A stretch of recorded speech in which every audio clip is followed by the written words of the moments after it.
우리 2017년 목표 한번 같이 읽어보겠습니다. 시작. 나의 착한 행실로 빛을 비치자. 이같이 너희 빛이 사람 앞에 비치게 하여 그들로 너희 착한 행실을 보고 하늘에 계신 너희 아버지께 영광을 돌리게 하라. 아멘. 우리 표어 같이 한번 읽어보겠습니다. 시작. 읊조리자 누리자 전하자. 오늘 내가 내게 명하는 이 말씀을 너는 마음에 새기고 내 자녀에게 부지런히 가르치며 집에 앉아 있을 때든지 길을 갈 때든지 누워 있을 때든지 일어날 때든지 이 말씀을 강론할 것이며. 아멘. 하나님의 장자인 나는 말씀만 대하면 나는 말씀을 읽을 때가 아멘. 우리 월요일 학가다 마태복음 5장 13절 같이 한번 읽어보겠습니다. 시작.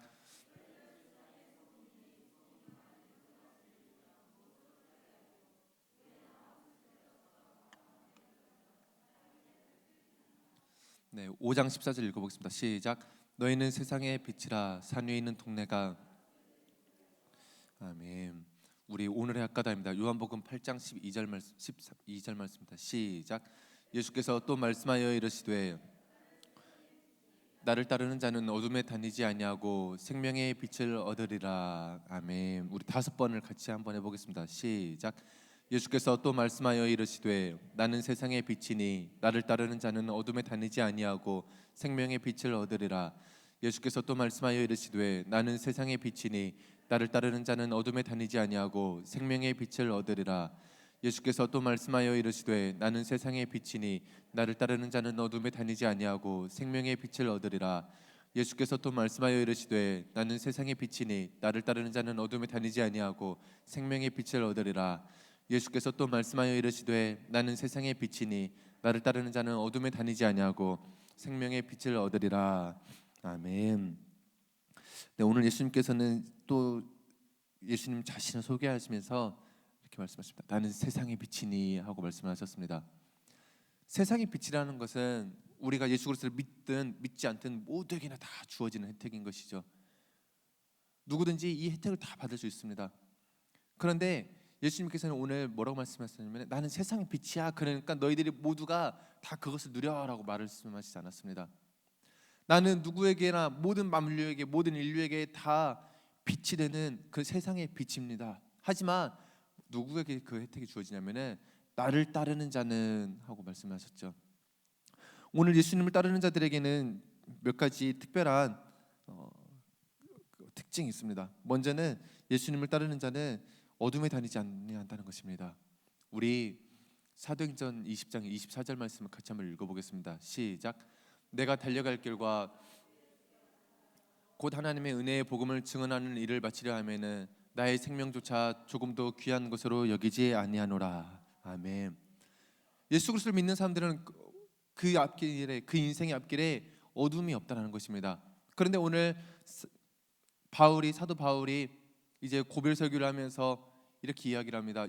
당신이 예루살렘으로 잡혀가면 예루살렘 들어가면 무조건 잡힙니다. 예루살렘으로 들어가지 마십시오. 그때 했던 그 사도 바울의 고백이었습니다. 내가 달려갈 길이 있고 내가 주 예수께 받은 사명이 있습니다. 그것이 하나님의 은혜의 복음을 증언하는 일인데 내가 이것을 마치려 하면은 나의 생명조차 조금도 귀한 것으로 여기지 않겠습니다라고 이야기를 했던 것이죠. 예루살렘에서 환난과 핍박이 기다린다고 할지라도 그것이 문제가 되지 않는다는 것입니다.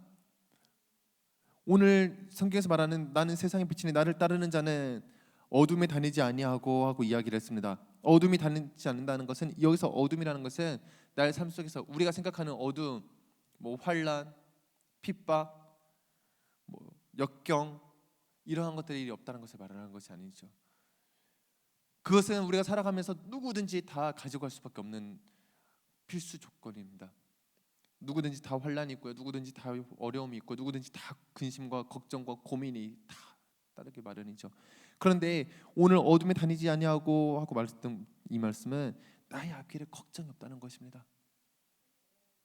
환난이 있을지언정 거기서 시련이 있고 내가 거기서 정말 죽는다 할지언정 나의 생명조차 조금 더 귀한 것을 여기지 않는 그 믿음이 있고 예수 그리스도께서 나의 앞길을 다 비추고 가셨기 때문에 세상의 빛으로서 이미 나의 인생 앞길에 모든 것들을 다 비추고 가셨기 때문에 걱정이 없다는 것입니다.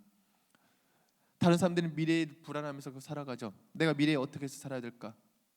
내가 미래에 무엇을 먹고 살아야 될까? 내가 지금이라도 연금을 많이 들어놔야 될까? 그런 걱정을 이야기하는 것이 아닙니다. 정말 우리가 걱정하면서 지었다면은, 우리가 걱정하면서 이 건물을 세웠다면은 이렇게 세우지 못했을 것입니다. 우리들의 현실과 우리들의 상황과 우리들의 환경 가운데서는 절대로 이러한 건물이 세워질 수가 없는 것이죠. 하지만 예수 그리스도께서 우리들에게 세상의 빛이 되셨고, 우리들의 빛이 되셨고, 어둠에 다니지 아니한다고 말씀하셨기 때문에 우리가 당당하게, 그리고 기쁨으로, 그리고 정말 힘차게, 아무런 걱정 없이, 너무나도 위험한 순간들이 많이 있었지만 그것이 다 예수 그리스도의 은혜로 다 해결될 줄 믿습니다. 그래서 오늘 사도 바울이 고백합니다. 내가 예루살렘에 가서 내가 정말 죽는다 할지라도, 거기서 나를 향해서 환난과 시련과 역경과 공고와 핍박이 기다린다고 할지라도 나는 그것 때문에 걱정하지 않는다라고 이야기를 하는 것이죠. 그리고 내가 달려갈 길과 주 예수께 받은 사명이 있습니다 하고 이야기를 하는 것입니다. 오늘 우리가 이 길을 걸어가길 간절히 소망합니다. 우리의 앞길은 환하기 때문입니다.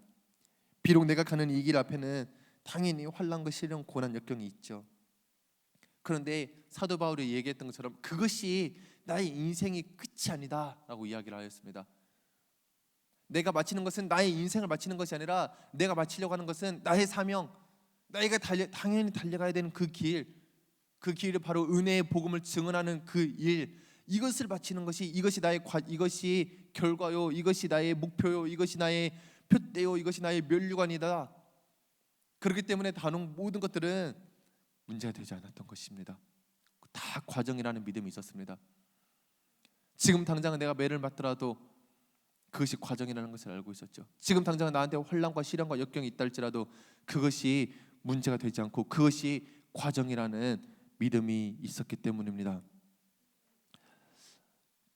이렇게 10대들을 사역하면서 보니까 이번에도 우리 변혜미 전사님이 이렇게 리더를 이렇게 하셔가지고 이제 빌립전도 수련회를 이렇게 진행을 하셨죠.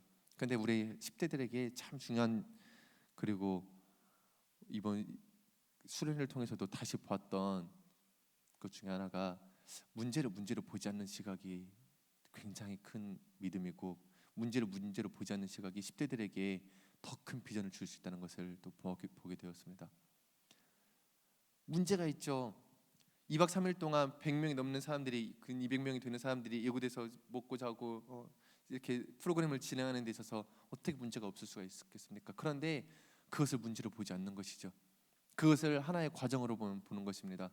우리가 당연히 걸어가야 되는 길로 보는 것입니다. 10대들한테도 마찬가지죠. 모든 우리들의 자녀들한테도 문제가 발생했을 때 그 문제가 되지 않음을, 그 문제가 하나의 과정임을, 결국에는 그 자녀들은 승리할 수밖에 없음을 선포해 주는 것이 우리들의 사명이요, 또 우리들의 삶에서도 마찬가지로 적용해야 될 가장 큰 숙제인가 아닌가 싶습니다.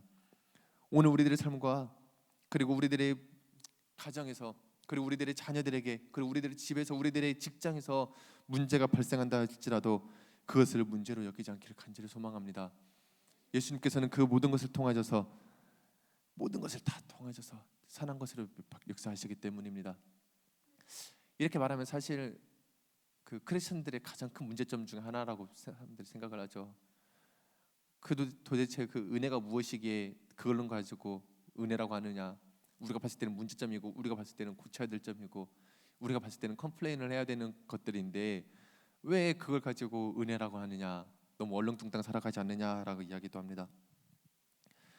또 사람들이 그걸 가지고 객관적인 사고를 잃어버리기가 참 쉽죠. 문제가 발생했고 미흡한 점이 있는데, 단점들이 있는데 그걸 보완할 생각을 안 하고, 그것이 어떻게 하나님의 은혜냐, 다음에도 똑같이 그 단점들이 똑같이 나타날 것이고 그걸 빨리 메꿔서 더 좋게, 더 풍성하게 그렇게 해야 되지 않겠느냐라고 생각을 합니다.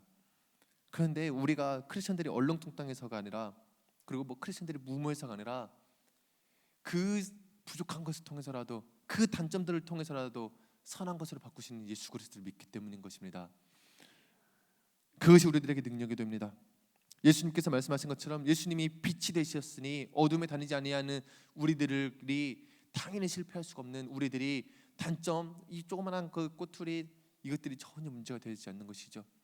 빛이 있기 때문에 우리는 빛 가운데서 살아가기 때문에 조금의 어둠, 잠깐 어둠이 있다 할지라도, 잠깐 보인다 할지라도 우리는 어둠에 다니는 것이 아닌 것입니다.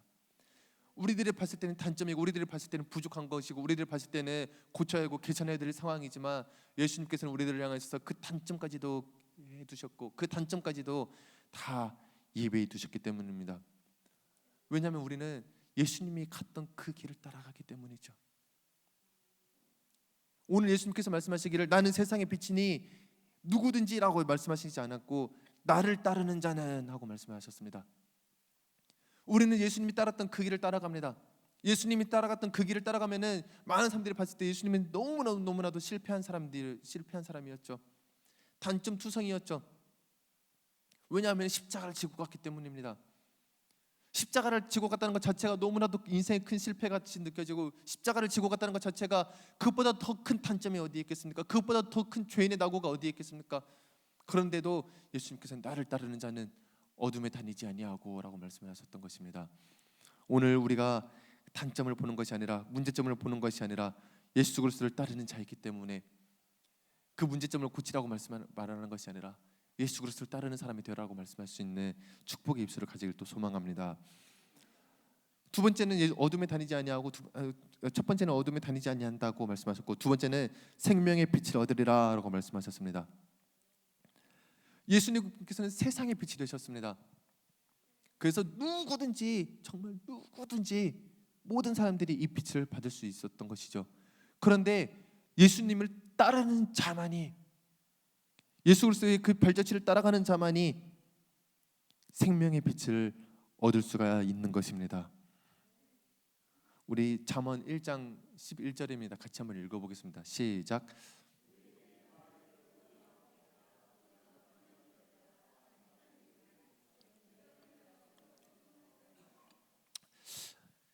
사람들이 우리들의 앞길에 얼마나 많은 그 죄악과 우리들의 그 앞길에 얼마나 많은 위험과 유혹을 심겨놨는지, 사단이 그들이 또 말하기를 우리와 함께 가자, 우리가 가만히 엎드렸다가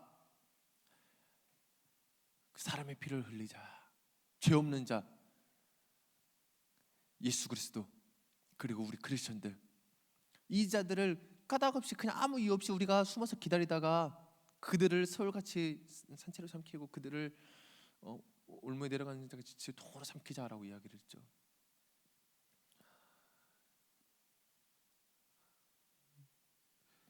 이 우리들의 앞길에는 정말 많은 유혹과 정말 많은 환난과 핍박이 있을 수밖에 없는 것입니다. 사탄이 우리들을 공격하고 있기 때문이죠. 사탄이 우리들을 타켓으로 삼고 있기 때문이죠. 그들의 피를 흘리게 하고, 죄 없는 자 크리스천들의 삶을 까닭없이 우리들이 숨어서 기다리다가 그들을 스울같이 산채로 삼키고 무덤으로 내려같이 통으로 삼키려고 그냥 거기서 기다리고 있는 것이죠. 어떻게든 우리들의 피를 흘리게 하고, 어떻게든 우리를 죽이려고 도사리고 있기 때문에 우리는 더욱더 정신을 차릴 수밖에 없는 것입니다. 하지만 우리 18절 말씀입니다. 잠언 1장 18절 같이 한번 읽어보겠습니다. 시작.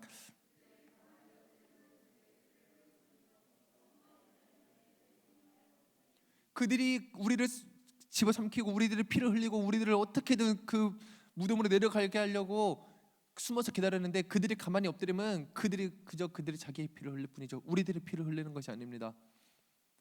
그들이 우리의 생명을 어떻게든 해버리려고 숨어 기다렸는데, 그들이 숨어서 기다렸던 결과는 자기의 생명을 해야 할 뿐이니 하고 성경에 나와 있습니다. 왜냐하면은 예수님이 이미 십자가로서 그 모든 것을 다 감당하셨기 때문입니다. 예수님께서 뭐라고 말씀하셨냐면, 나를 따르는 자는 누구든지 나를 따르거든, 누구든지 나를 따르려거든 자기의 십자가를 지고 나를 따를 것이라 하고 말씀하셨죠. 예수님께서는 그 십자가의 피로 모든 것을 다 이기셨습니다. 승리하셨습니다. 그리고 이미 승리했던 그 무기를 가지고 이제 우리도 그것을 따르라고 말씀하시는 것입니다. 십자가는 그냥 역경이 아닙니다. 십자가는 그냥 고난과, 십자가는 그냥 피 흘림이 아니죠. 십자가를 지면 내가 피를 흘릴 것 같고, 십자가를 지면 내가 거기서 죽어야 될 것 같아서 그 십자가를 지지 않으려고 합니다. 누군가는 십자가를 예수 그리스도 앞에 십자가를 부여를 받았지만 그 십자가를 어디 있는지 잊어버린 사람들도 있고 십자가가 낡아지지 않고 그냥 그대로 세워진 사람들이 있고 어떤 사람들은 먼지가 쌓여져 있는 사람들도 있습니다. 십자가를 지지 않으려고 했기 때문입니다. 내가 교회에서 좀 더 봉사하고 내가 교회에서 좀 더 헌신하는 것이 마치 내가 피를 흘리는 것 같고 나의 생명을 해야 하는 것 같아서 나의 안식을 빼앗기는 것 같아서 하지 않으려고 사람들도 있죠. 그런데 예수님께서는 뭐라고 말씀하셨냐면 누구든지 나를 따르려고 하든 십자가를 지고 자기 십자가를 지고 나를 따르라고 말씀하셨습니다. 그리고 예수님을 따라가는 그 사람들은 생명의 빛을 얻게 되는데 우리 앞에 있는 모든 적군과 우리 앞에 있는 모든 원수들이 이미 그리스도께서 십자가의 피로 다 승리하셨기 때문에 우리가 피를 흘리는 것이 아니라 우리가 생명을 당하는 것이 아니라 그들의 피를 흘리고 그들이 생명이 해해진다는 것입니다. 예수 그리스도를 따르는 자의 앞길은 오직 승리밖에 없음을 기억하시길 바랍니다. 이제는 우리가 주님을 따라야 합니다. 십자가를 지고 주님을 따라야 합니다. 그들은 어둠에 다니지도 아니하고 영원한 생명의 빛 신의 생명에 참여하게 되는 것이죠. 그 진시황이 그렇게 누리고자 했던 영원한 생명을 우리가 누리게 되는 것입니다. 오늘 다시 한번 그 요한복음 같이 한번 읽어보겠습니다. 시작. 예수께서 또 말씀하여 이르시되 나는 세상의 빛이니 나를 따르는 자는 어둠에 다니지 아니하고 생명의 빛을 얻으리라. 아멘. 오늘도 우리가 빛 되신 주님을 잘 따라가서 승리의 삶을 사시기를 간절히 소망합니다. 기도하고